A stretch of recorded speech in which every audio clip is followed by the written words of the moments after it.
welcome to another episode of Hitchhiker's Guide to IT podcast, brought to you by Device42. On this show, we explore the ins and outs of modern IT management and the infinite expanse of its universe.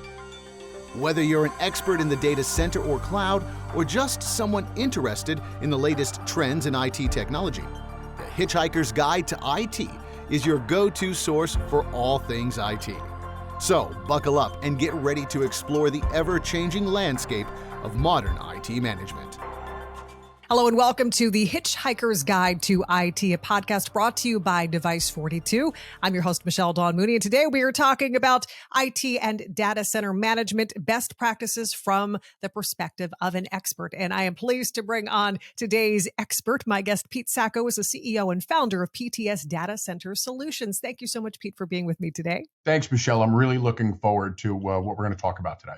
Yeah, looking forward to this as well. So before we get started, can we learn a little bit more about Pete? Can you give us a brief bio before we get into the big conversation? Absolutely. And so I founded PTS some 23 years ago, really before data centers were a thing, right? Everybody had a data center at one time. And what we've seen is the evolution of data centers to go from where everybody had their own data center, their infrastructure sitting wherever their people space was, to colocation, to cloud, which we're going to talk about today. We've been building them since way back in the day for everybody. And to this day, we are still that company. We are a design build services company in one division in which we provide facility design capabilities for mostly enterprise clients, but we also support colocation and hyperscale facilities as well. And we provide IT services around there, hybrid advisory services, around what workloads to choose and why, which is the heart of what I think we're going to talk about today, I'm pretty sure. And so, but we've been doing it for 23 years. We've got just about every household name of product that you've heard of. We probably at one point have worked within their data center facilities, either transitioning, building new data centers, moving them to co-location, moving them back, helping them transition to cloud. And so we've been around a long time, as the hair proves out. So let's start off with this. What do you think the state of IT operations and data center management looks like today, given a cloud-first mentality? You talked several times about, the cloud. So do you think on-premises environments will change in the next few years? And if so, inevitably. how? Yeah, inevitably. And we got to talk time scale first, right? Because, we've watched the evolution, as I started out already, from colocation and cloud. We call that a hybrid economy or a hybrid data center economy, one that has on-edge site coexisting along with the likes of colocation. And just to put it in context, colocation means your IT equipment, but in somebody else's facility. That can be managed by you or managed by a third party, as opposed to cloud, where we take that application and workload and we put it really in somebody else's data center on somebody else's IT, that's somebody else's manager. You really own the data and the analysis that you're doing. Now, the cloud is very, lots of different cloud to be, but it's most ubiquitous with the public cloud, the Microsoft Azure, Google Cloud Services, and AWS. And yes, most clients today, even my largest and my most aged clients, have a cloud-first mentality, but they don't any longer have a cloud-only mentality. But you have to dig within the organization to find that out. Because from a bean counter perspective, I say lovingly to all those CFOs out there, it operationally, that's an attractive way to operate. Unfortunately, when you talk to the CIO and the CTO, technically it's difficult because on-site workloads, edge workloads, wherever I have people, process, and technology, have typically four characteristics. One, they need to be semi-autonomous to the rest of the organization. So for instance, one of my largest clients, who I built all of their data centers throughout history, I won't name them by name, but I will just say they're a very large and in the news global pharmacy company that may or may not have been involved in the vaccine. And so they've got 1,200 sites around the globe that they support. But years ago, they went into co-location and they very much have a cloud-first technology. What they've learned over time, though, is wherever they're doing manufacturing, distribution, modeling, whatever it is that they're doing, on site somewhere, there's some need for edge infrastructure and storage there because it needs to be autonomous if the rest of their world goes away. Internet connection, links to other data centers, links to other edge. So in the hybrid world, we've made data center operation extremely complex because it is complex. We have three major operating platforms and everybody's doing it slightly different and there's no religion behind it.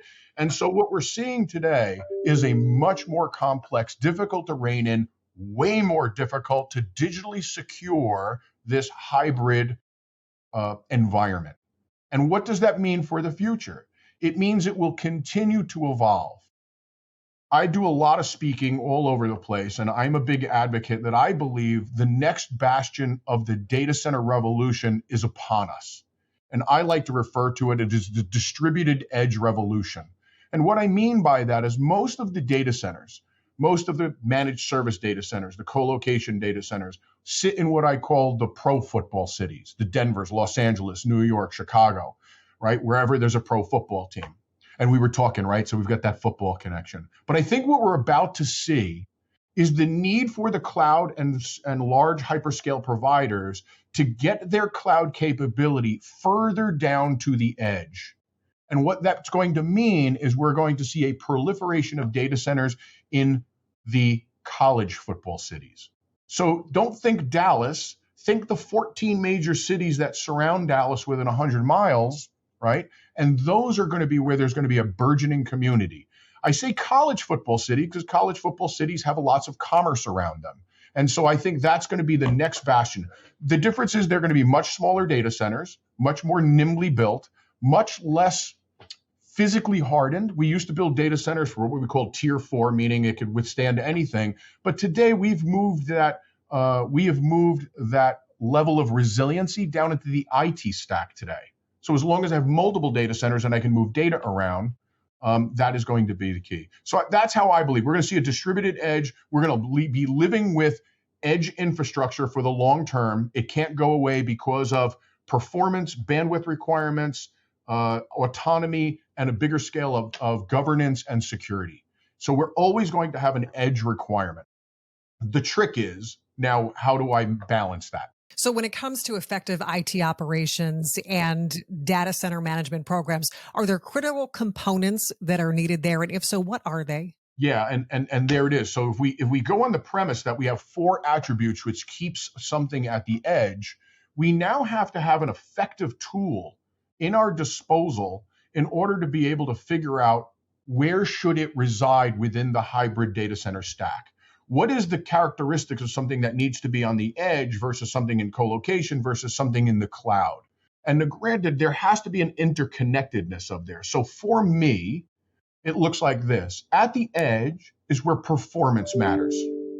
In the colocation is where aggregation of data takes place, the data that I own, sometimes on my own infrastructure, sometimes not.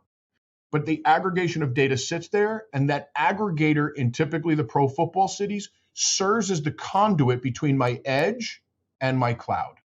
Most of those football colocation providers today are connected to the public cloud operators, and the cloud is where elastic, deep thinking happens.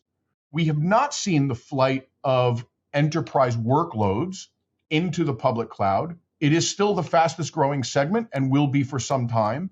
We will see colocation continue to grow, though slower than cloud.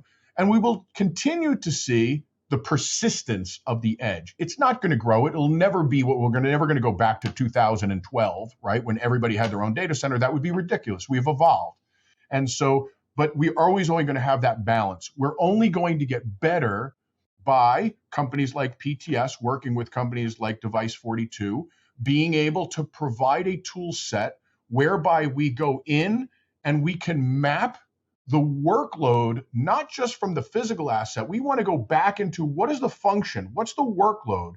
What application does it reside on? What application sits on what hardware from compute, storage, virtual server, and network? What are the interconnections between those? How do those map to power distribution? How do those map to space inside my cabinets, my pods, my rows, my entire data center? And how do those map to the cooling and the other things that I need in the data center facility? So we work as the professional services arm with people like Device 42, who my opinion, have one of the most robust tool sets to be able to do IT asset discovery. And we use that tool set to say, okay, where does it best reside? Does it best reside in the edge, the distributed edge, the colocation, or the cloud? And here's why. And then we use that to manage it in perpetuity. Let me ask you this. How strong is the linkage, would you say, between the organizational structure of an IT operations and or data center management and the actual business that it supports? Yeah, the answer is strong, but it's not recognized strong enough. And so if you go into, the majority of large organizations try to get a handle around this. They try to use an ITSM to manage it from a software perspective, what all the assets in their IT stack look like and in their services. And they use various applications to create that and try to manage that. But I could tell you that is the bastion of the big boys. And unfortunately, we live in a world where most of the value of our society is delivered by small and medium-sized businesses. And so the small and medium-sized business, the only thing worse they are at managing their IT is managing their cybersecurity, right? As witnessed today by the ever-pressing problems that we're seeing, in the cyber world. We really still do not truly understand what digital assets are and how they need to be digitally secure. But Michelle, we were talking beforehand, that is a whole separate discussion of the migration to the Web 3.0 blockchain and tokenized world that, in my opinion, is inevitable. And by the way, why a company like PTS is going to forever be relevant, because there is always going to be this thing called a data center. In fact, we're only just beginning to see, like I said, the next burgeoning part of this. But companies need to work better. Smaller companies need to work better to streamline this operations and use digital software and third-party experts to be able to manage it for them. Because the other thing that's pervasive in the world is a lack of talent. There's just not enough people to do this. And that's great, because we're about to see, Generation Z is going to drag us into more innovation that has ever existed before in any time and place. And we're going to be able to automate these workflows and structures.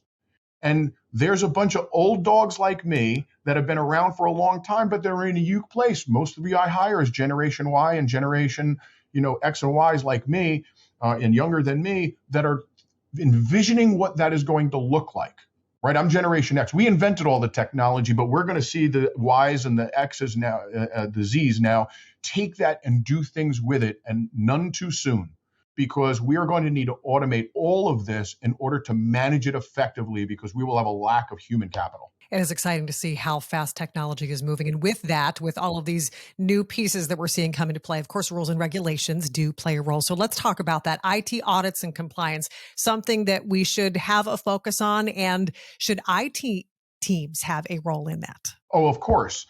And again, in those ITSM platforms, it is a piece of what goes on there. And the larger you are, the more the idea of auditing and regulations and greenness and sustainability and art comes into play, because it's no longer just the effective operation, but is the perception of your public persona that has to be witnessed. I mean, if you go out into the world and you look some of the things that happen, you have some of the world's largest hospitals that have been hit with ransomware that have taken them down, and we've seen the value of ransomware go from what used to be 5 digits to 6 digits. Now we're in, 9 and 10 digit ransoms, right? Because they're bad. I'm a partner in a cybersecurity company. One thing I can tell you is the bad guys move way faster than the good guys, right? We are always in adaptation, and they're always pressing the envelope. But they're well organized today. And so it is one of the problems. We have to do a level of governance and control and auditing of our systems. And again, that is best left to automated IT, software-based technologies. And I feel that we do a pretty good job with partners like Device 42 of bringing that to bear in industry. What are your thoughts on sustainability for IT teams? Should that be something that is proactive, or reactive? And if you're taking the pro approach, any ideas or suggestions on how to do that if there is no direction in that field? No, that's a great question. And we're seeing some guidance there with ESG rules and things like that. And again, sustainability, unfortunately, is driven from the top. I think that there's a catch-22. The younger the generation, the more they are caring about our world. My generation that invented the technology was just so excited to see automation and things that I'm not quite sure that it was built into our DNA to worry about sustainability over resiliency, right? Over functionality. But the very young, or the younger, and the corporate executives, because of public persona, are the people driving the idea of sustainability. Now, sustainability used to mean, at least in the terms of an organization that is operating data centers, right? Push it to the cloud. They're the most sustainable way, but we're finding that's really not the case. Why? Because all their data centers were built 20 years ago now. And at a time when there really was no sustainability, there was really no pertinent efficiency gains that came from it. We just needed to operate. How do I operate the least expensively? Now, all of a sudden, it's rearing its head. I could tell you this. My latest data center design, what I call my data center facility reimagined 2.0, how I build a greenfield data center. That means we're going to start from the ground up, right? It's pertinent from everything from a 1 megawatt data center all the way up to infinite scale, right? Very large, or even brown, meaning modifying an existing data center and improve it. I can design and build that space for 30% cheaper than I could build it, say, 10 years ago. Now, we've seen some of that erode now because of the supply chain problems, right? And we've seen everything get more expensive. But if we go back to, 2015 dollars, I'm definitely 30% cheaper to both CapEx and OpEx build it by the approaches that we're using. And by the way, Michelle, they go back to what I said before. We are very quickly learning how to be a decentralized society, right? We see it already since COVID, we can work with distributed workforces. And what does that mean to the organization? We could see it in terms of energy, right? We're going to find in the next decade that our electric utility is ill-prepared to provide the amount of power that is going to need. Forget about just data centers. That is probably the largest power consumption, but how about the transition to electric vehicles? So what do? Do we not provide power? No. Human ingenuity would never allow us to do that.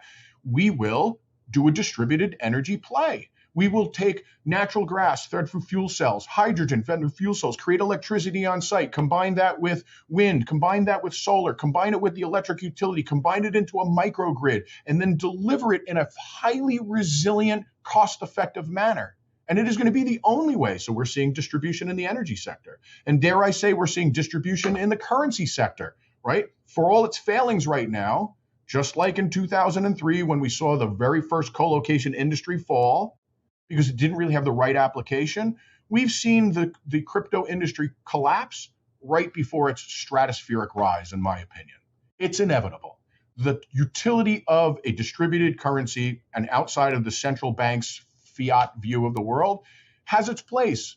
And so we're going to see that. We're seeing a flight to the distribution, and data centers will be included, just like I said, going from the centralized hyperscale data centers and public cloud into the distributed pro football cities and to the forthcoming distribution into the college football cities, and by the way, and smaller. As we're wrapping up here, if you could leave IT managers with one piece of advice, what would it be? It would be this. It would be that you have to not be afraid to go against the conventional wisdom. I talk to way too many CIOs that are gearing their CFOs to say everything in our future is going to be cloud-based. That's not to say that I am anti-cloud. I'm far from it. But everything has its place. What we do see right now, it is not near the return on investment that it was thought to believe. And for the first time, we are actually seeing budgets reflect that, where they're realizing that this cloud is not the panacea to everything we do. Yes, it is somewhat easier, but it is not without its problems. It's expensive. It gets as widely over prescribed as did our data centers, right? Underutilized assets, straight assets that we're not using. Every time I have a performance problem, the answer is from the service providers, throw more digital resources at it. That's not always the answer. And so we see it becoming a problem budget line item.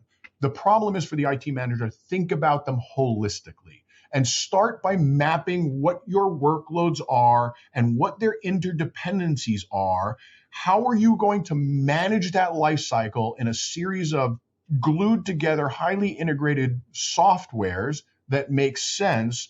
Leverage people like PTS that have all done it before for many, right? And so that is my prescription, is that it needs to start to say, what does it look like from the workload all the way through my both physical and digital work stack? Use the tool to become your holistic management platform for your infrastructure, whether it's digital or whether it's physical or virtual, forever. And use it as part of your ITSM stack to manage the governance, control, configuration databases as one integrated stack. So that as we have to move workloads, either from the distributed edge physical world to the colocation semi-physical world to the cloud world where it's all digital, we have actually a roadmap that, or I should say, a monitorable reference to say what will be impacted and how do we do that most effectively. And like any good plan, you need to do it with as few resources as possible, as automated as possible, reducing the amount of layers of infrastructure and complexity as much as possible. It's possible in certain areas today, but not possible in other areas today. But you need to think about your IT infrastructure holistically and get away from the belief that one model, on-site, co-location, cloud, fits everything. You're going to be forced to learn how to manage in a hybrid environment and then layer a very complex digital security platform over the top of all of that, and then use an ITSM and discovery tool in perpetuity to manage all of those pieces. Always have a plan. Change is inevitable, so having that plan in place, as we hear, is crucial. If there are people out there, Pete, who are taking all this great information and saying, you know what, I have a few more questions, what's the best way to get in contact or learn more about what we're talking about here today? I would love for people to reach out to me. I mean, you could find me speaking in a lot of places, but may I give my email address? And so Absolutely. People can reach out to me there. So it's the company is PTS Data Center Solutions, but you would easily find me on LinkedIn.